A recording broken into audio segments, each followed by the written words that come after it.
What soft skills does a Scrum Master need? So, soft skills, that's an interesting one. Let's pick that up before we go any deeper. I remember going through school, going through university, there was the soft skills. There was that weird stuff that non-engineers, non-scientists did. And I'll be honest, they're a lot harder than the hard skills, that raw maths, engineering, science. The people skills. So what are the people skills that we need? All of them. The Scrum Master, Agile coach role is a people role. Okay, we're working with people. So the ones you have, that's great. Double down on the strengths and find a way to support your weaknesses. It's not necessarily on you to suddenly become the most empathetic person if that's not you naturally. Okay? But for me, empathy. Not sympathy, empathy. Okay? And to clarify the difference, and there are many, many definitions out there and they are contradictory. For me, when I say empathy, is understanding other people. Okay? Understanding where they are and how they may feel. Sympathy is feeling bad with people. The way that I often look at it is empathy is looking at somebody stuck in a hole and accepting that's probably a bad place to be. And I hope, if you're a decent human being, wanting to help them out of the hole. Sympathy is climbing in the hole with them.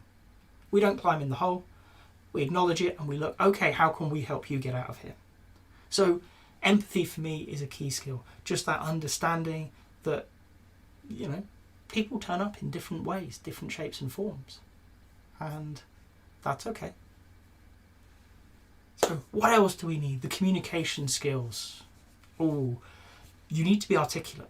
As a Scrum Master, you are likely translating between different parts of the organisation who speak different languages. So along with the ability to speak clearly and succinctly, you will need to understand their jargon. Now that isn't something you're born with, that's something that likely you haven't got working through a single career. It comes with time. You need to be working with those people, be they the legal teams or the compliance teams, or if your background isn't technical, the technical teams themselves, and finding the ways or the metaphors or the stories or whatever works for you to communicate with everybody. Okay? To bring everybody onto the same page, to help them be aligned so that they know what they're doing and how they're working together. So your ability to speak, to write is incredibly important. And the flip side, your ability to listen. I think one of the strongest skills that we can have is actually to shut up and let people talk to us. Either as a coach or just as that critical friend, as that person who they can talk to. So I'm a big fan of the coaching skills and I'm trying my hardest not to go down the whole coaching route, but I'm going to lump them all together.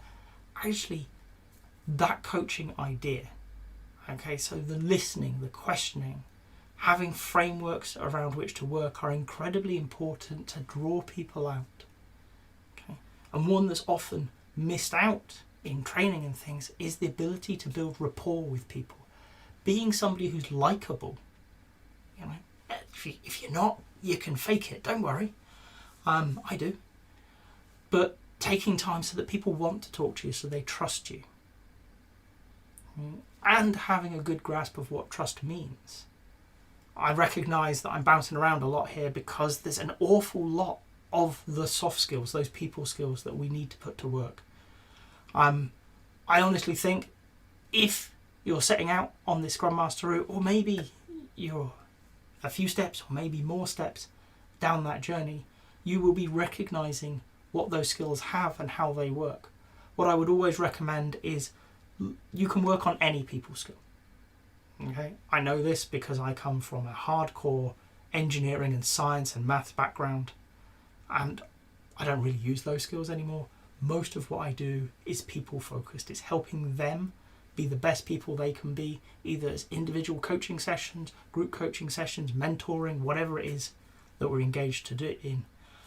But it's the people skills. It's caring about people. And I actually believe the number one thing that you need above everything else is interest in other people. Just that. Be guided by that. If you are genuinely interested in what other people have to say and in their lot being better in life, everything else will fall into place. You will be able to have a conversation with them, listen to what they have to say because you're genuinely interested in what they have to say. And maybe it's the right time to offer some advice from your experience. Maybe they just need a sounding board. Because you're curious, because you're focused on that person or those people. Okay? I think everybody has the ability to be a great Scrum Master because everybody has those people skills. We can all do it with our friends, with our family. All we're saying is, do it with the people we work with. If you've got to this point in the video, I hope you've enjoyed it. If so, a like would be appreciated. If you want to hear more from me, more answers to questions that maybe you've got in the Agile world, please subscribe to the channel. And if you've got a question that you really want answered, drop it in the comments. I promise we'll get around to it. Thank you.